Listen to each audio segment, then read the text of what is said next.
Welcome home.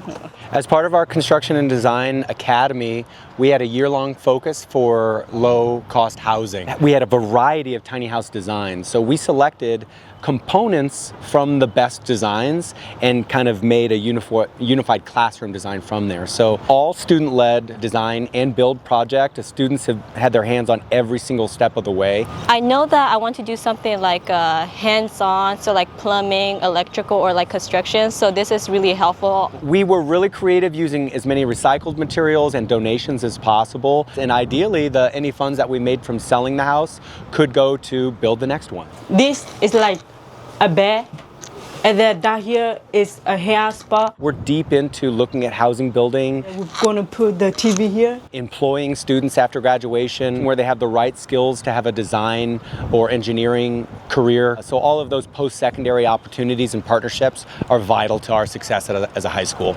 I feel really proud because not only is it helping, I'm also getting like hands-on experience. It could go on my resume to help me get a job in the future.